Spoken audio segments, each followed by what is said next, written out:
Hello everyone and welcome to this week's Motor Trade Radio podcast, powered by eBay Motors Group, with Philip Nothard and Curtis Hutchinson, bringing you all the chatter that matters.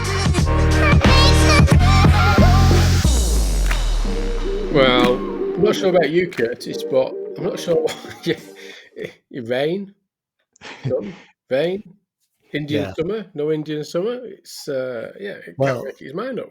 Yeah, I mean, one thing I can assure you about, Phil, is that this week it's a lot cooler, so I haven't got my noisy fan on in the background, which I had on last week when we recorded and totally forgot to turn it off. But I did keep nice and cool during the recording. That is the good thing, yeah. Yeah. And just looking at, before we get into the shout-outs, something tells me that October, November is becoming a very busy time for the automotive sector. What do you think? Yeah, definitely, because just pulling together the headlines for this show, this is a busy week. There's been a lot going on this week in this sector, as we'll talk about later. But there is a lot going on, and talking about a lot going on. If we go into some of the shout outs we've got, there's a few industry events coming up, which if they're not in your diary yet, you might want to just pop them in, starting with the Motor Trader Retailing Expo, which is being held at Silverstone on the 17th of October. And there's some good speakers there. There's a friend of the pod, John O'Hanlon from Waylands, Kim Costello from Pendragon, and Sarah Armstrong-Smith from Microsoft. So, that could be a particularly interesting session. That is. And we might even get together again in 2023, Curtis, if we are both going down to the AM Live event. I know I'm going up, you're going down. We both go, yes. So we may get the opportunity of meeting there. And Stephen, our friend, our Menable Moment, Stephen Whitten, he met us there as well last year. So I know but our challenge is for the three of us to get together at the same time. Yes, yeah. We plan it. We didn't quite plan this last one as well, but we will try and plan this one a little bit better. So that's coming up again this year. So it's going to be down at the Birmingham NEC.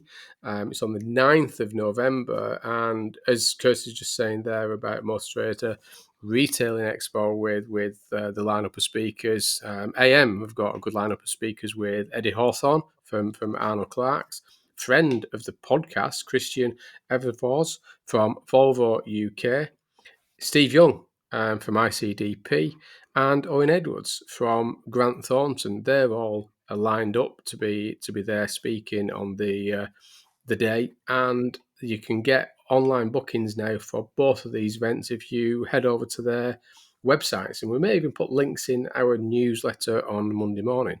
And also for your diary is the Car Dealer Used Car Awards on the 27th of November in London. So entries for that are still open across 23 categories, and the deadline for those entries is the 1st of October. So if you're thinking of nominating yourself or someone else, then you've still got a couple of weeks in which to do that.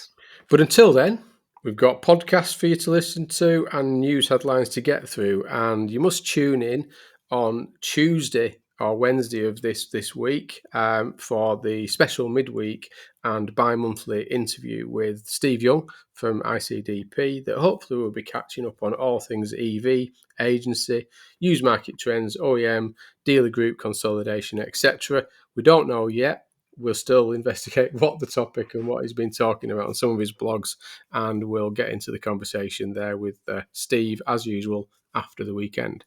Yeah, there's definitely been some recent headlines that have been quite interesting. Too much, isn't there? There's going to be we have to be selective on what we speak to him about. Yeah, but we'll definitely get Steve's input on them. And a special shout out to Karen Hulston, who's very much a friend of the pod, because she always likes and retweets our whenever we put something out on social media announcing the latest pod being dropped. So many thanks to her. She's director at G3 Marketing, and she said some very nice things about us on Twitter last week. So if like Karen, you enjoy the pod, then do share it on Twitter, do share it on LinkedIn, and also give us a review or ranking on your podcast feed. Yeah, definitely. Or feedback on anything that you want to add to what we've been talking about. And friend of the podcast, Robert Forrester,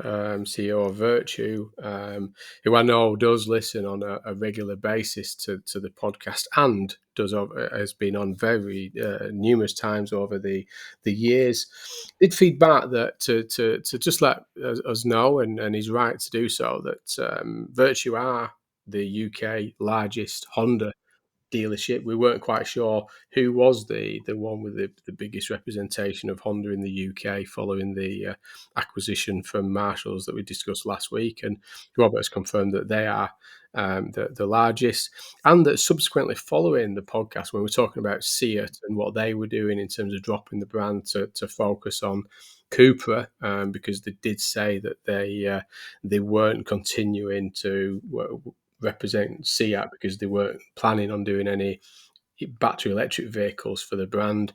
They have said subsequently that they're going to continue building and supplying ICE vehicles up until as close to the deadline as they possibly can. So thank you, Robert, for letting us know those details. And yes, we'll get a date in the diary for you to come back on and tell us what's been happening in the Virtue world. Motor Trade Radio podcast, powered by eBay Motors Group.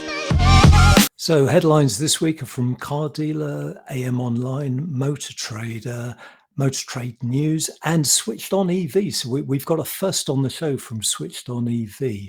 So headlines will be: dealers urged to offer long-term care packages on new cars to avoid PX workshop meltdowns.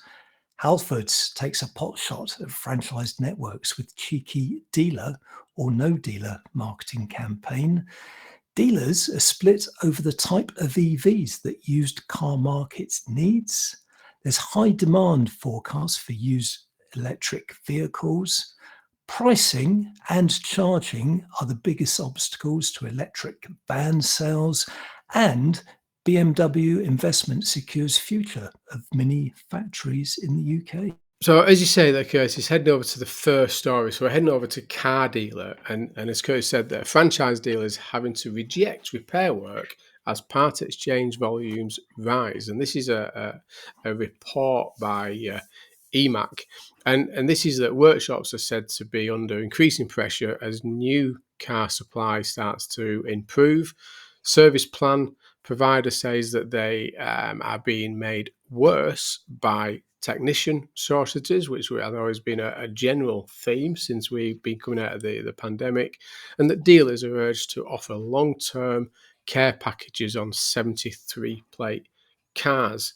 And it's quite interesting this, because it's always a difficult one, isn't it? Because you get this cycle, don't you, that you get your March and your September plates, and then the servicing routines and the MOT routines come back at a similar time and things like this. But this is all about the maintaining it over its lifetime and not waiting until certain times to do a lot more work and clogging up the dealership's work in progress. Yeah, you're right, and I did talk to EMAC about this, because I did help them with the PR on this particular story, and it's a problem that's pretty much unique to the franchise sector, and it has become more apparent over recent years with franchise dealers holding on to part exchanges to retail rather than trade out, so that they do have this dilemma on how do you prioritize what goes through the workshop during, as you point out, these plate change pinch points, really. And that is compounded by the servicing anniversaries of cars bought in March and September. So what EMAC have sort of stood back and come up with a long-term solution to this. And it's very much what Serkan Obers at EMAC is saying, is that one way to approach it is to have a sort of proper maintenance plan strategy in place. So when these new cars are being sold, customers are offered mechanical, electrical, bodywork, tyre, alloy packages. And if they cherry pick what they want and come back into the workshop to have that work done over the 3, 4, 5 years of ownership. It means that these cars are kept in more of a cap clean condition during that period of ownership. And when they do come in as part exchanges, they're more retail ready than maybe they are at the moment. So it's taking that long-term view, and rather than having these cars come in as part exchanges and then doing a lot of remedial work to get them fit to go onto the forecourt. Yeah, because I suppose there's an element that some of the work would be just left if it was going to be at a cost to the owner, the driver, during that ownership and going into the service package. It kind of negates that financial burden, doesn't it? That Yeah. doesn't matter what you need doing, when it needs doing, it can be done throughout the ownership and life cycle of that vehicle. So you're not waiting to these routine times or putting off work that really should have been done whilst the customer still had the car, and you just left it for when it went into part exchange and you swapped it in for the next new car. So there is an element of this, and I don't know whether it's relevant or not. And you look at the Motability market, the Motability cars, because Motability pay for the service and maintenance on Motability cars, they are quite well maintained throughout that 3-year on average ownership of that Motability car, and they are very well sought after because they tend to come back in good history and good maintenance because they've been looked after and continually in the workshop through the life cycle. So there's probably a little bit in that, and I suppose there's some pressures now at the minute because supply chains are still under a little bit of pressure that's adding a little bit of more unnecessary pressure on work in progress within the dealer network, which will be putting pressure there for what EMAC are saying for the franchise retail dealer. Yeah, definitely. There's an interesting quote from Sir Canovas in this story, because he says, in some cases, we have seen dealers turn away retail service and repair work in favour of preparing part exchanges. And this actually ties in quite neatly with the next story. It's a good job we plan these things, Phil. Someone's thought these through. Yeah. Yeah. So the next story is from AM Online, and the headline there is Halfords strikes at franchise networks with dealer or no dealer marketing campaign. So this is a pretty cheeky campaign launched by Halfords, but really emphasising what they can bring to the table in terms of servicing and repairing cars. And that they do make the point that a lot of their work now, I think it's 75% of their total sales comes from their expanded motoring division. And let's not forget that as recently as December 2021, they bought the National Service Network, adding all those fast fit operations to their existing operations there. So it's within the story, it claims that research into motorists who use franchise dealerships can pay over 50% more for repairs compared with Halfords. Now, I sense a lot of listeners will be screaming at their radios or devices at the moment, but this is really why they've launched this campaign, to emphasise what they see as a price saving for motorists. Yeah, and I think just without the details within the story itself, just looking at the visuals that are supported within the story, they're talking about that in the future we intend to provide products and services that provide a one-stop shop for all vehicle ownership needs, and that's everything from Halfords insurance through to warranties, breakdown, accessories through people like Asda and others. You've got your fitting through people like Quick Fit. You've got your repairs through people like Chips Away, tyres supported with ATS there. You've got your Halfords MOTs, that's their kind of auto centres as well alongside that, and Halfords servicing, which is under the sort of HIQ brand there. And it's quite interesting because you also look at the 2018 versus 2023 in terms of stores and outlets. I mean, they've gone from 796 service locations and 30-minute drive time to 1,781 service locations that all fall within a 20-minute drive time. So really, you kind of, I don't think many may have seen that growth since Yeah. 2018 of their presence and some of what they're looking at getting into. Yeah, and do you know how this has gone down in the franchise sector, Phil? Yeah, I know you're going to tell me. It's gone down badly. So a couple of days after that story, AM ran a follow-up, and they quote, I mean, the headline is "Dealer hits back at Halfords over nonsense car repair campaign." Unfortunately, the dealer quoted heavily in this story isn't named, but I think it says that it's definitely from a franchise group. I think it's a regional group, but within it, the manager, the owner, is quoted as saying, "Yes, our charges are a bit higher, but our expertise is a hell of a lot higher. Going cheap will often be a false economy if that unnoticed recall work and software update doesn't get done." So he goes on to really lay out what the franchise dealer brings to the table as opposed to Halfords. Yeah, I have got a story with that, but I won't share it with the listeners of my experience with a franchise dealer around MOT and recall. That did force me into the non-franchise dealer independent market. But we'll leave it on that there. But you kind of, this sort of segues into your earlier story around those peaks of servicing, internal versus external work. And as an ex-dealer, is always, where do you prioritize? You do that internal prep, and you'd have your sales manager, wanting to get those vehicles, through the workshop onto the forecourt, so there's an opportunity to sell.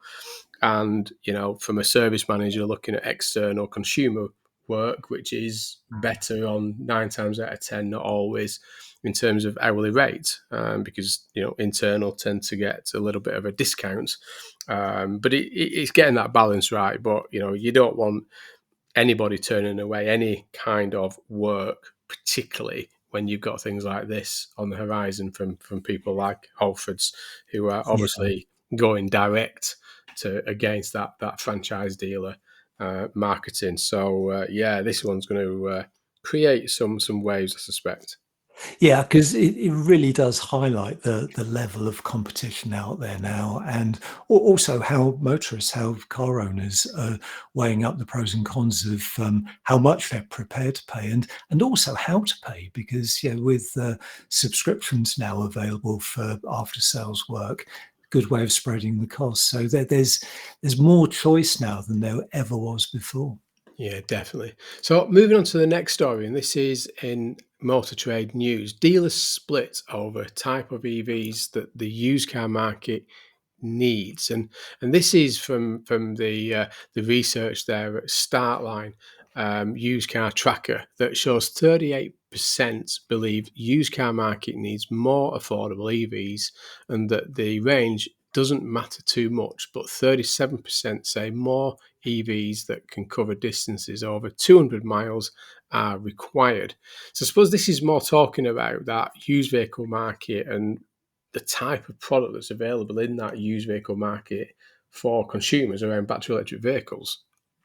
Yeah, and those percentages are pretty close, aren't they? I mean, Yeah. you can really see how it is split, and a lot of this will be down to where dealers are located, what their customers actually need. Do they need more affordable cars, or do they need EVs that have greater ranges? But it really does show the dilemma facing a lot of dealers sourcing EVs, especially those sourcing used EVs for the first time, and getting it right, because what they don't want is the wrong EV sitting on their forecourts for any length of time. So, as ever, some great research here from the Startline used car tracker. Yeah. So, and then the next story is again from we're going over to switched on EV.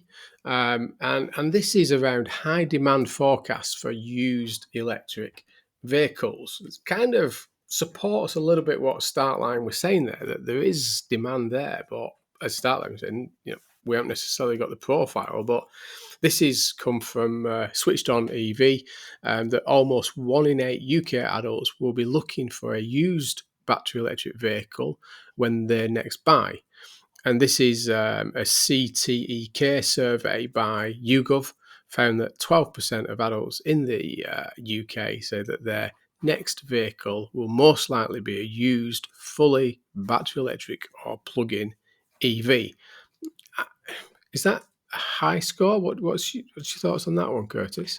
1 in 8. I mean, I think that's quite high. 1 in 8 say their next car will be a used EV, and certainly welcome news for dealers, because that really does tie in with the last story, doesn't it? But within this, BEVs apparently account for 4%, and plug-in hybrids the remaining 8%. But 12%, many people will buy a used EV as intent to buy a new one, according to this research. And there's also some demographics within this. So older people, that's people like, people like you and I, or no. It does say 55 plus in brackets, so I'm okay. You're not part of the older people. Yeah, you're under this demographic. I am part of this demographic. So older people over 55 are the least interested in buying a used BEV. 3%, so that's only 3%, and more than twice are likely to go for a used plug-in hybrids than a BEV. And I'm not quite sure why that would be. I can't think of a logical reason for that.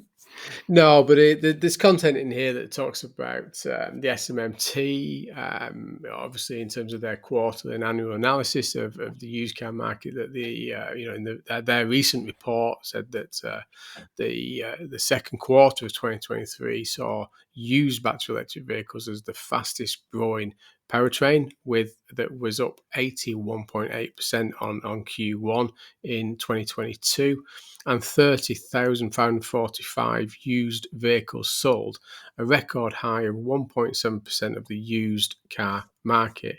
And used plug-in hybrids were also up in Q2 of 2023 by 11.4% to 18,437 units. So I suppose in one way, we know there's a challenge in that used battery electric vehicle market. We know there's still a lot to do. As it starts to grow in the new and new models arrive, etc., and it supports what Startline was saying and Switched On EV, that there is slow demand there for used battery electric vehicles. But as Startline say, it's about the right models with the right range on them that people are wanting in the used vehicle, battery electric vehicle sector.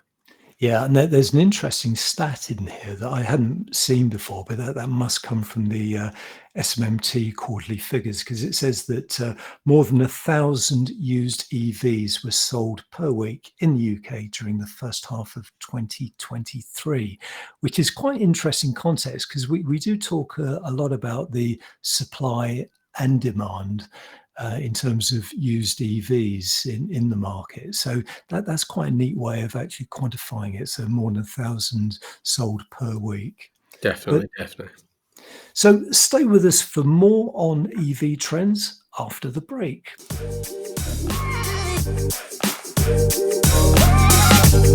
You've been listening to Motor Trade Radio Podcast, powered by eBay Motors Group. We'll be sharing all the links from this week's headlines on Monday morning. So to make sure you receive them, just subscribe to the free newsletter on our LinkedIn page. Just search Motor Trade Radio Podcast.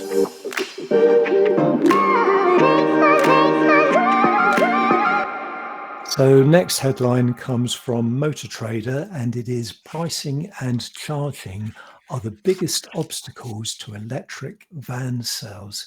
So this actually comes from some research that you've published at Cox Automotive as part of the latest quarterly Auto Focus, and it's based on research that was done by 360 Media Group and Ian Richardson there, and it is particularly interesting, this, because only last week we were talking about the new van market, new van registrations, and how van registrations have grown month on month for a number of months now, and how EVs have grown within that, but albeit from a very, very low base. But we're starting to see that incremental increase now in EV sales. So, and of course, this filters into what we were saying about what this means to new and used. Yeah, so some of the findings has come out of the report that 360 Media did as part of the EV forum with as you say there, with Ian Richardson, saying that the report saying that from a fleet decision makers, particularly on the LCV vans, that they are planning and implementing and the charging of EVs are obviously the one of the challenges and things that they do look at, and obviously causing them significant issues for that van and fleet market. But that said, that 22% of those that responded to the survey said that they would plan to add electric vans to their fleet in the next 12 months. So back to what you were saying there, that there is growth in the battery electric vehicle market for LCVs, but there is still challenges facing that sector. And it's, a lot of it is around, range because of weight capacity of LCVs, and infrastructure, because these things need to, one, be able to get charged at downtimes for that fleet and LCV sector, but two, they need to be able to access these charge points as well, don't they? Which is still a challenge in many ways for the van sector, and it does point out that there are two further concerns that were identified in the report, that cost and charging, that 71% of the van fleets plan to invest in depot charge points in 2023, and that the number still remains consistent for 3 years, with ownership, premises, cost and driver assistance could be cited as some of the bigger investment barriers facing what they need to do.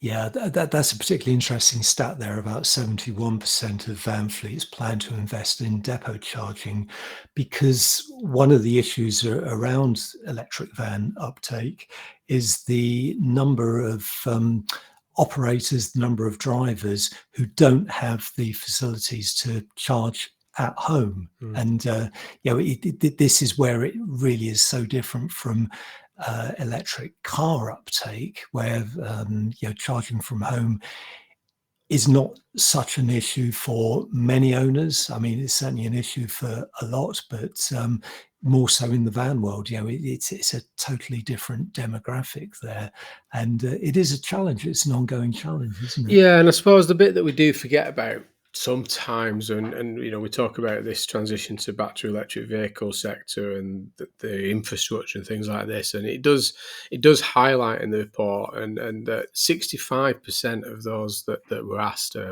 said that they admitted to delaying their plans and investment in the transition to an electric vehicle van due to energy costs. So, these are businesses, and, as we know, there's been rising costs, and particularly for, within that energy sector. And, there's priorities. They've got to prioritize what they invest, where they invest, and when they invest. And, I think this does highlight that due to the economic challenges that face, and particularly where we've been in terms of energy costs for these businesses, that it's just deferred some of their investment plans to continue in this transition to battery electric vehicles. Yeah, and the next story, I mean, really staying with this electric theme, So there's a bit is of a theme here. I am getting this, Curtis. yeah, yeah. Well, last week it was all mergers and acquisitions, wasn't Mm. it? And this week it's all electric. So the next headline's from Fleet News, and I really like this story. It's electrification reducing badge snobbery among fleet drivers finds study. So this is some research that was done by ALD Automotive Lease Plan. So the big leasing fleet operator. So it did some research of 2,000 UK drivers, and it found that price or value for money was the priority characteristic for fleet drivers. So that was 36%, followed by reliability at 33% and fuel efficiency at 31%. Almost two-thirds, so 62%, said they wanted to drive an electric car, and almost a third said they would be happy to buy or lease from an automotive brand they hadn't heard of if it allowed them to make the switch. And this is particularly interesting, isn't it? Because we're really talking about the company car user chooser sector. And certainly, my background before I was at Motor Trader, I was in the fleet sector, and those badge politics were very, very important.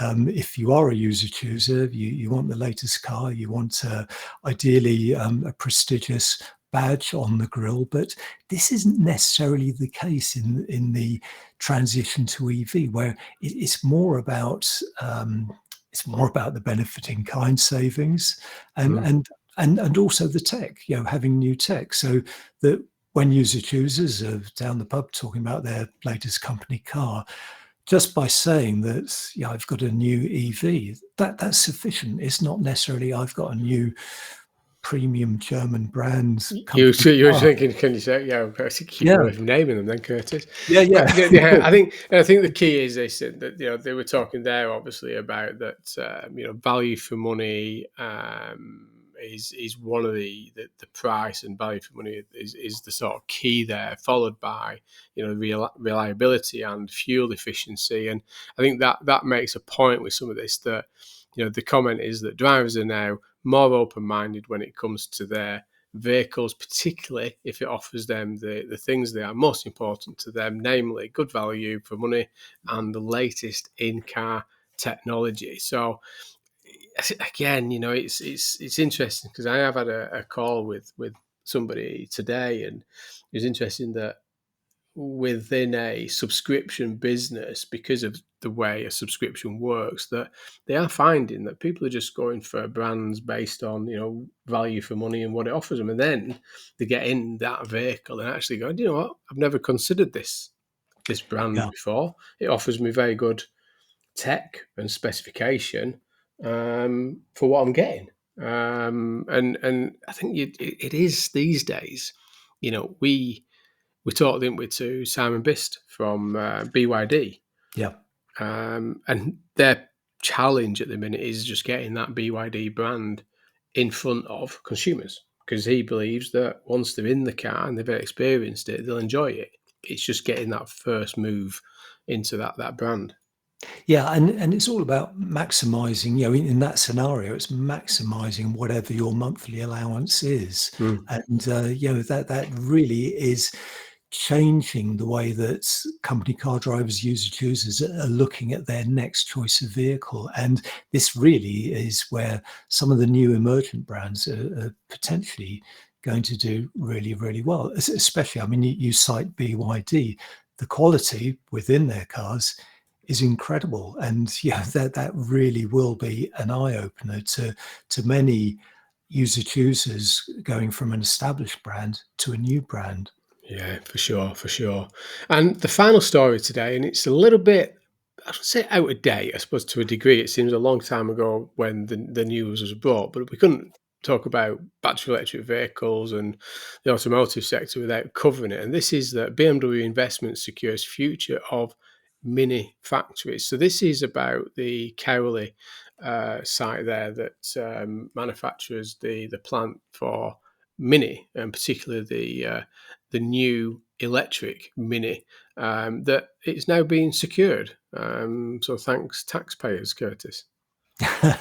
Yeah, this story doesn't go into detail about how much the taxpayers are funding it. The figure of £75 million has been bandied around, but you know what? It's long-term investment, and we really must point out that there was a huge question mark over Cowley, and this was as a result of comments made by BMW Group just a couple of years ago that it looked unlikely that EVs would be built at Cowley, and maybe Cowley was on some sort of run out with ICE. But no, that this is really, really good positive news, because it guarantees that long-term future now, and they're already talking about well, at least 2 vehicles. I think there was mention of a third mini vehicle being built at the plant. No, sorry, the third vehicle, the Countryman, will be made in Germany. So this covers the Mini Cooper and the Mini Aceman, new vehicle, and this most welcome. So the level of BMW investment is £600 million, and worth just pointing out that this follows hot on the heels of only last week we were talking about how the first electric vans were rolling off the production lines at Ellesmere Port under Stellantis, and that was covering Vauxhall, Peugeot, Citroën and Fiat. So again, welcome news. And indeed, Tata's investment in the Gigafactory in Somerset, which was only announced in July. So we are starting to get some pretty positive news here for UK car manufacturing. Yeah, you're right. And David Bailey, who's professor of business economics at Birmingham Business School, he told the BBC that the BMW announcement was great news. But remember, the UK is playing catch up, and the UK being lagging behind in EV production, and that it's going to need more if it's going to preserve a mass car industry in the UK. And there is commentary earlier on in the story there from Mike Hawes, who's continually trying to make sure that the UK remains a significant player in vehicle production, and even more so in this transition to battery electric vehicle market, and the rules of origin that's around the corner, where the tariff implications start to make it, potentially a price impact on import and export of vehicles for the automotive sector. So it's great. We've got the Tata investment, you've got the Ellesmere Port that's starting to sort of turn the corner now, and it's just positive news for UK manufacturing and vehicle production in general, in terms of where the UK sits within the automotive global space. Yeah, and it's worth just adding to all of that this does actually guarantee 4,000 jobs across the Cowley plant and the body processing plant at Swindon. So this really is welcome news. Definitely. So that's it. So it's been a morning of battery electric vehicle and electrification. I'm not sure what next week will be, Curtis. We'll have to see. It's very difficult getting a week's headlines in without talking about some kind of story around battery electric vehicles at the minute. So I'm sure that we'll readdress that one next week. Yeah, we'll probably revisit our old friend agency next week, I suspect. Yes, yeah, something like that will land. But no, so please do join us midweek with Steve Young from ICDP as well. So we'll see what we can pick Steve's brains on. I'm sure we'll ask him about the BMW Mini investment as well and get his view on that one. Yeah, definitely. But that's all for now. Many thanks for joining us on the Motor Trade Radio podcast. As Phil says, we're back next week for our weekday industry catch-up with ICDP boss and industry guru Steve Young. Until then, it's goodbye from me. And it's goodbye from him.